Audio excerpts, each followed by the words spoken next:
नमस्कार, मैं हूं आपके साथ शिप्रा झा और आप देख रहे हैं देश का सबसे पहला समझाने वाला बुलेटिन खबर तो समझिए। इस प्राइम टाइम बुलेटिन में हम आपको दिन भर की सबसे चर्चित और असरदार खबरें दिखाते हैं और उन्हें आसान भाषा में विस्तार से समझाते भी हैं। तो आइए सबसे पहले नजर डालते हैं आज की 4 बड़ी खबरों पर शॉर्ट में और उसके बाद एक एक करके पूरी कहानी आपको समझाएंगे। आज इस बुलेटिन में सबसे पहले जिस खबर की हम बात करने वाले हैं वो होगी बिहार में मंत्रियों को 2-2 बंगले की जरूरत क्यों? क्योंकि इस फैसले पर कई सवाल उठ रहे हैं और इसके पीछे की पूरी कहानी हम आपको समझाएंगे। खबर यह होगी क्या तेज प्रताप यादव बीजेपी में जाएंगे? क्योंकि तेज प्रताप यादव का एक वीडियो भी सामने आया है जिसमें वो डिप्टी सीएम विजय सिन्हा के आवास पर दही चूड़ा भोज में शामिल होने पहुंचे थे। तीसरी खबर होगी पूर्णिया के पापियों की गिरफ्तारी कब होगी? क्योंकि अभी तक पुलिस के हाथ खाली हैं। और अगली खबर आपको दिखाएंगे सरकार ने क्यों खत्म की 10 मिनट डिलीवरी की रेस, ये भी हम आपको समझाएंगे। लेकिन बुलेटिन की शुरुआत बिहार की सबसे बड़ी सियासी खबर के साथ करने जा रहे हैं। बिहार सरकार ने अपने मंत्रियों के लिए बड़ा फैसला लिया है। बिहार में अब मंत्री एक नहीं बल्कि 2-2 सरकारी आवास रख सकेंगे। यानी मंत्री को जो बंगला मंत्री पद के तहत आवंटित है उसके अलावा वे अपना विधायक आवास भी अपने पास रख सकेंगे। आखिर क्या है एक मंत्री और 2 बंगले वाला सरकारी फैसला जिस पर मच गया है सियासी घमासान? सबसे पहले आप ये रिपोर्ट देखिए, फिर खबर तो समझिए।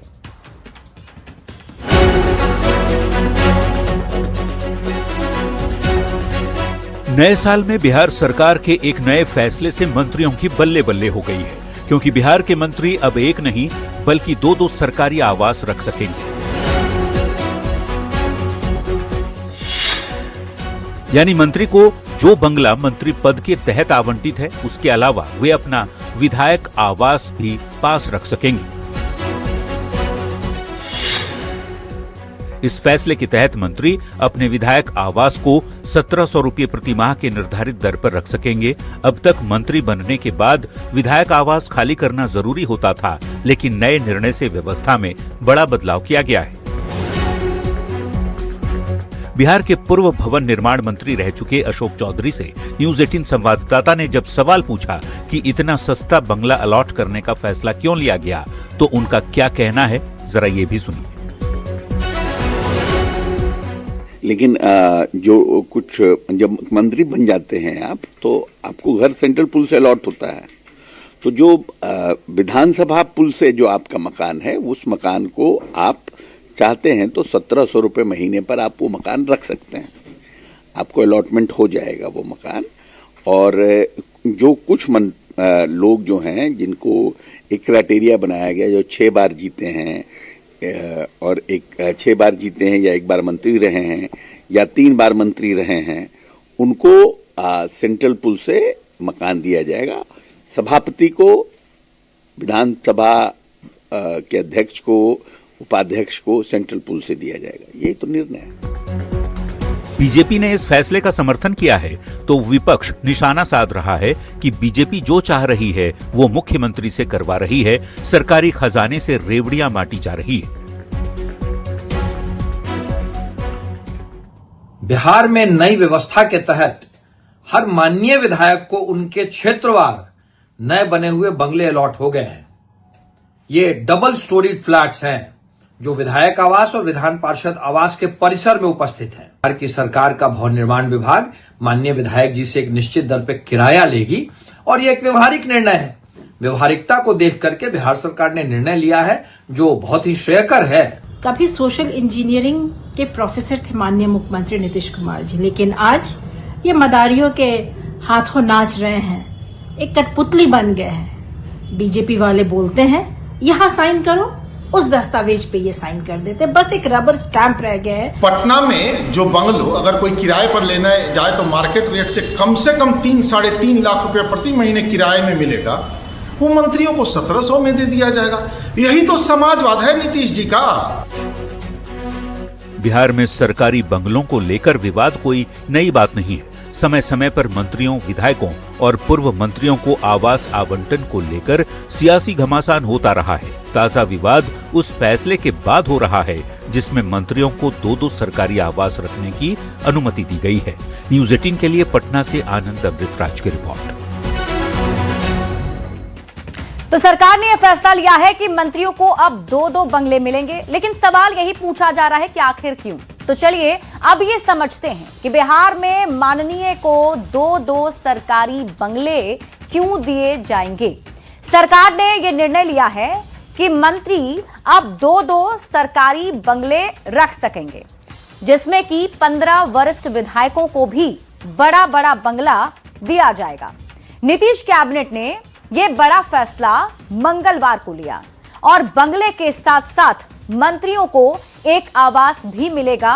यह फैसला सरकार की तरफ से लिया गया है, यानी कि जो मंत्री हैं उन्हें बंगला भी मिलेगा और वो जो विधायक बनकर जीतकर आए हैं तो विधायक आवास जो अलॉट होता है वो भी उन्हें मिलेगा। कुछ शर्तों के साथ मंत्रियों को एक अतिरिक्त आवास भी दिया जाएगा। अब ये जानते हैं कि किन किन लोगों को 2-2 सरकारी बंगले मिलेंगे। तो विधानसभा के अध्यक्ष को 2 सरकारी बंगला मिलेगा, विधानसभा के उपाध्यक्ष भी 2 बंगले ले सकेंगे, विधान परिषद के सभापति को भी बंगला मिल सकता है और विधान परिषद के उपसभापति भी 2 बंगले ले सकेंगे। अब ये जानते हैं कि सरकार कहां-कहां बंगले देगी। तो एक तो विधानमंडल पुल में निर्वाचन क्षेत्र के हिसाब से आवास दिए जाएंगे और दूसरा पटना केंद्रीय पुल में एक बड़ा बंगला आवंटित किया जाएगा। मंत्रियों के वरिष्ठ विधायकों को बड़े बड़े बंगले दिए जाएंगे, जिनमें 15 सीनियर विधायकों को भी बंगला दिया जाएगा। जो नीतीश मंत्रिमंडल के सदस्य नहीं हैं उन्हें बंगला दिया जाएगा। वरिष्ठ विधायकों को भी विधानमंडल पुल में निर्वाचन क्षेत्र के हिसाब से आवास दिया जाएगा और इन्हें भी केंद्रीय पुल में 15 बड़े बंगले आवंटित किए जाएंगे। हालांकि दूसरे बंगले के लिए सीनियर विधायकों से किराया लिया जाएगा। दूसरे बंगले के लिए वरिष्ठ विधायकों को सिर्फ 1700 रुपए हर महीने देने होंगे। अब ये समझते हैं कि माननीय को 2-2 बंगले देने पर सवाल क्यों उठ रहे हैं। तो भवन निर्माण विभाग के प्रस्ताव पर नीतीश कैबिनेट की मुहर लगी है और बड़े बंगले के लिए किराया महज 1700 रुपए तय करने पर सवाल उठ रहे हैं। सस्ते बंगले पर बिहार की जनता के मन में सवाल उठ रहे हैं। बिहार के मंत्रियों को 2-2 सरकारी बंगले की जरूरत क्यों पड़ी है। लोग पूछ रहे हैं, क्या ये बिहार की जनता की गाढ़ी कमाई की फिजूल खर्ची है? क्या ये चुनाव बाद माननीयों को खुश करने की तरकीब है?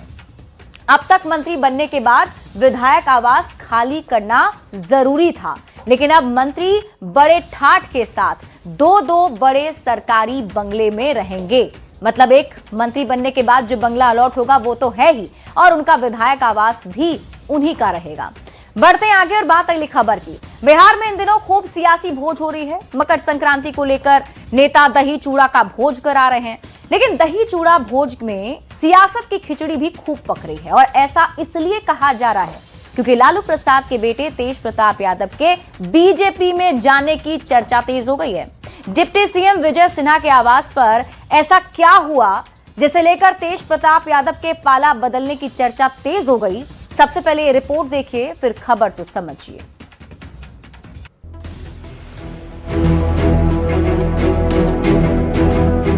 बिहार में भोज दही चूड़ा का हो रहा है, मगर खिचड़ी सियासत की पक रही है। मकर संक्रांति को लेकर मंगलवार को जब बिहार के डिप्टी सीएम विजय कुमार सिन्हा ने दही चूड़ा का भोज कराया तो सबसे ज्यादा चर्चा रही इसी तस्वीर की, जिसमें लालू प्रसाद के बड़े बेटे तेज प्रताप यादव विजय सिन्हा का तिलकुट खाकर संक्रांति की बधाई देते नजर आए। तेज प्रताप ने तो बधाई दे दी, लेकिन बदले में उन्हें एनडीए में आने का खुला ऑफर भी मिल गया। अगर तेज प्रताप जी एनडीए में आना चाहते हैं तो हम उनको रोक थोड़ी सकते हैं, वो आएंगे, उनकी मर्जी है। अगर आते हैं तो निश्चित तौर पर स्वागत होगा। हिंदुस्तानी आवाम मोर्चा के राष्ट्रीय अध्यक्ष और बिहार सरकार के मंत्री संतोष सुमन ने तो तेज प्रताप को बस एनडीए में आने का निमंत्रण दिया, लेकिन बिहार की सियासत इससे भी आगे निकल गई। सियासी गलियारे में ये चर्चा होने लगी, क्या तेज प्रताप यादव बीजेपी में शामिल होने वाले हैं और अगर हां तो लोगों की दिलचस्पी इसमें बढ़ गई कि लालू प्रसाद के बेटे तेज प्रताप ने भारतीय जनता पार्टी में शामिल होने के लिए कौन सा शुभ दिन तय किया है। आपको पता चलेगा अभी क्यों बताना, अभी क्यों बताना। पहले संतोष सुमन ने ऑफर दिया, फिर विजय सिन्हा ने रोमांच पैदा किया और आखिर में खुद तेज प्रताप यादव ने सस्पेंस पर लाकर स्टोरी छोड़ दी। बिहार की सियासत में संक्रांति की खिचड़ी मसालेदार होने वाली है, इसकी भूमिका अभी से ही दिखनी शुरू हो गई। न्योता तो भोज का मिला था, पर बात अब भोज से ज्यादा भविष्य की होने लगी है। हालांकि तेज प्रताप ये जरूर दावा कर रहे हैं वो सिर्फ अपना धर्म निभा रहे हैं, घूमते फिरते रहते हैं, इसलिए विजय सिन्हा के निमंत्रण पर भोज में भी पहुंच गए। गौर करने वाली बात है कि तेज प्रताप सब कुछ कह रहे लेकिन पत्ता नहीं खोल रहे और न ही बीजेपी में शामिल होने की चर्चा का खंडन ही कर रहे हैं। यहाँ तक कि हंसते मुस्कुराते ये खुलकर कह रहे हैं कि जब बीजेपी में शामिल होंगे मीडिया को पहले बताएंगे। लिहाजा इंतजार अब हर किसी को है कि तेज प्रताप अपना पत्ता कब खोलते हैं, क्योंकि बिना आग के धुआं नहीं उठता। पटना संवाददाता शैलेंद्र कुमार, आनंद अमृतराज और धर्मेंद्र के साथ ब्यूरो रिपोर्ट, न्यूज़ 18। तो विजय सिन्हा के साथ तेज प्रताप की ये तस्वीर दिन भर चर्चा का विषय बनी रही। चलिए अब आपको दही चूड़ा की थाली वाली सियासत को समझाते हैं। देखिए, बिहार में दही चूड़ा भोज को सिर्फ परंपरा ही नहीं बल्कि संभावनाओं का संकेत भी माना जाता रहा है, क्योंकि बिहार की राजनीति में नए समीकरण के बनने और बिगड़ने का खेल मकर संक्रांति को माना जाता है। मंगलवार को डिप्टी सीएम विजय सिन्हा ने दही चूड़ा भोज दिया और इसी भोज में सीएम नीतीश कुमार और राज्यपाल भी शामिल हुए। लेकिन भोज में तेज प्रताप यादव की मौजूदगी ने सबका ध्यान खींचा और मंत्री संतोष सुमन और रामकृपाल यादव ने तो तेज प्रताप को एनडीए में आने का ऑफर तक दे दिया। डिप्टी सीएम विजय सिन्हा ने तो यहां तक कहा कि बीजेपी में शामिल होने की पेशकश कर दी है। लिहाजा तेज प्रताप की मौजूदगी में इन बयानों ने सियासी हलचल बढ़ा दी। अब ऐसे में सवाल है, क्या तेज प्रताप बीजेपी में शामिल होंगे? क्योंकि तेज प्रताप बिहार के पूर्व मुख्यमंत्री लालू प्रसाद के बड़े बेटे हैं और लालू प्रसाद शुरू से ही बीजेपी और आरएसएस के बड़े विरोधी माने जाते हैं। छोटे भाई तेजस्वी यादव भी बीजेपी और आरएसएस के विरोध में ही सियासत करते हैं। फिलहाल तेज प्रताप आरजेडी से बाहर हैं और परिवार से भी अलग हैं। तेज प्रताप यादव ने जनशक्ति जनता दल नाम से अपनी पार्टी बनाई है और तेज प्रताप ने बिना किसी मदद के अकेले बिहार चुनाव भी लड़ा था। हालांकि नतीजे तेज प्रताप के पक्ष में नहीं रहे और अपनी सीट भी तेज प्रताप नहीं बचा पाए। तेज प्रताप अब अपने बलबूते पार्टी के लिए मेहनत कर रहे हैं और तेज प्रताप अगर बीजेपी में जाएंगे तो जेजेडी का विलय कराना होगा। बिहार में फिलहाल कोई चुनाव नहीं है, ऐसे में इसकी संभावना बहुत कम ही लग रही है। तेज प्रताप यादव को साथ लाने पर बीजेपी को क्या फायदा होगा, यह भी बड़ा सवाल है। तेज प्रताप यादव भी बीजेपी की सदस्यता पर पत्ता नहीं खोल रहे हैं और इसीलिए संशय बरकरार है कि आखिर तेज प्रताप यादव क्या करेंगे। और इस वक्त की बड़ी खबर मिल रही है, पटना से बड़ी खबर सामने आ रही है। तेज प्रताप यादव राबड़ी आवास 10 सर्कुलर रोड पहुंचे हैं, जहां तेज प्रताप यादव ने छोटे भाई तेजस्वी यादव को गले लगाया है। पिता लालू प्रसाद यादव और मां राबड़ी देवी को दही चूड़ा भोज में आने का आमंत्रण भी दिया। तेजस्वी यादव की बेटी कात्यायनी को गोद में लेकर खिलाया भी। मकर संक्रांति के मौके पर गिले शिकवे दूर करने की एक कवायद है। ये तस्वीर आप देखिए, तेज प्रताप यादव राबड़ी आवास पहुंचे, जहां अपने पिता लालू प्रसाद को उन्होंने आमंत्रण दिया, राबड़ी देवी को उन्होंने आमंत्रण दिया, उनके साथ फोटोज भी क्लिक कराए और तेजस्वी यादव की बेटी के साथ भी फोटो खिंचाए हैं, जो तस्वीरें दिख रही हैं। और तेजस्वी यादव को गले भी लगाया है तेज प्रताप यादव ने, जो खबर मिल रही है।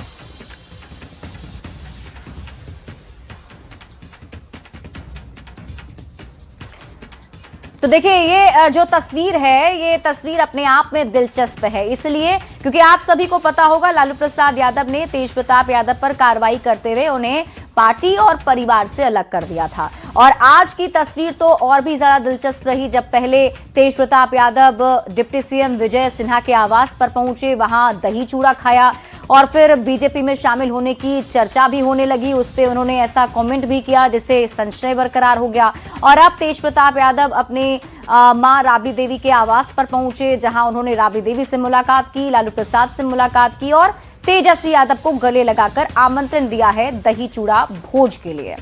बढ़ते हैं आगे और अब बात पूर्णिया में दरिंदगी की उस खबर की जिसने पूरे बिहार को शर्मसार होने पर मजबूर कर दिया है। हैवानियत के बाद बर्बरता के मामले में पुलिस के हाथ अब भी खाली हैं और पुलिस उन 5 आरोपियों तक नहीं पहुंच पा रही है जिन्होंने गैंगरेप के बाद पीड़िता के साथ क्रूरता की सारी हदें पार कर दी। पुलिस ना तो इरफान को पकड़ पाई है और ना ही इस टावर तक पहुंच पाई है। बाकी के 3 आरोपियों का भी कोई अता पता नहीं है। सबसे पहले ये रिपोर्ट देखिए, फिर खबर तो समझिए। जिस्म पर जख्म के निशान, ये हैवानियत के सबूत हैं। रेप पीड़िता की छाती पर छाले, ये दरिंदगी के दस्तावेज हैं।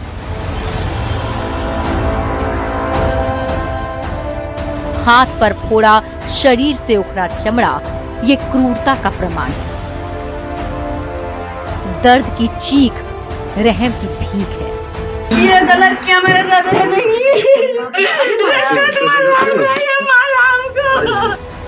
ये कष्ट, ये पीड़ा, ये टीस, ये तकलीफ है उस महिला की जिसके शरीर को शराब के नशे में नोचा गया, नाखून गड़ाए गए, चाटा मारा गया, वो जख्म दिया गया जिसके निशान तो मिट सकते हैं लेकिन दर्द मरते दम तक रहेगा। भावना शायद ही वो भयानक रात भूल पाएगी जब पूर्णिया के पापियों ने उसके शरीर को तहस नहस कर दिया। मोहम्मद जुनैद, मोहम्मद इरफान और ड्राइवर इस्तावर ने 3 और लोगों के साथ मिलकर भावना के साथ गैंगरेप की वारदात को अंजाम दिया। हम आपको पीड़िता का असली नहीं, काल्पनिक नाम बता रहे हैं, लेकिन कहानी सच है। वो सच जो सरकारी दस्तावेज में अब दर्ज हो गया है। पीड़िता भावना कुमारी ने थाने में 6 लोगों के खिलाफ दरिंदगी की शिकायत दर्ज कराई है, लेकिन घटना के 3 दिनों के बाद भी पूर्णिया पुलिस आरोपियों तक नहीं पहुंच पाई। पुलिस बस मोहम्मद जुनैद को ही गिरफ्तार कर पाई है, वो भी पीड़िता की मदद से, जिसने खुद फोन कर पुलिस को मौकाए वारदात पर बुलाया। पुलिस जब पहुंची तो पीड़िता दर्द से करा रही थी, रो रही थी, बिलख रही थी और उसके सामने था मोहम्मद जुनैद, जिस पर आरोप लगा रही थी कि 5 दोस्तों के साथ मिलकर जुनैद ने वो गुनाह किया जिसकी सजा उसे मौत के रूप में मिले। ये गलत क्या मेरे साथ नहीं।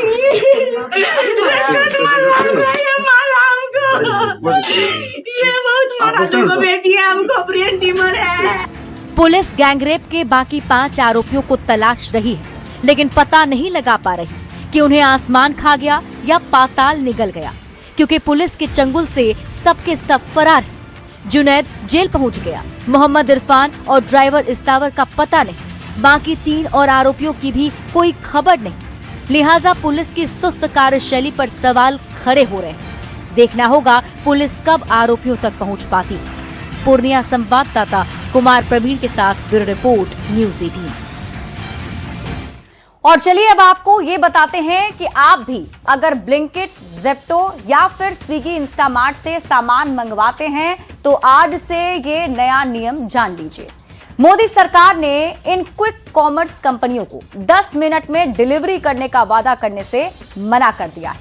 यानी आपको अब 10 मिनट में डिलीवरी की सेवा नहीं मिलेगी, क्योंकि अब बड़ा फैसला लेते हुए, इनके सुरक्षा को ध्यान में रखते हुए यह फैसला लिया गया है कि 10 मिनट के भीतर जो डिलीवरी करने का प्रेशर होता था वो इन पर अब नहीं होगा। मैं सबसे पहले सेंट्रल गवर्नमेंट के इस हस्तक्षेप के लिए उन्हें बधाई देता हूं, उनका शुक्रिया अदा करता हूं और ये उन्हीं के इंटरवेंशन से संभव हो पाया। और चलिए अब ये विस्तार से समझते हैं कि 10 मिनट डिलीवरी की रेस को मोदी सरकार ने क्यों खत्म किया है।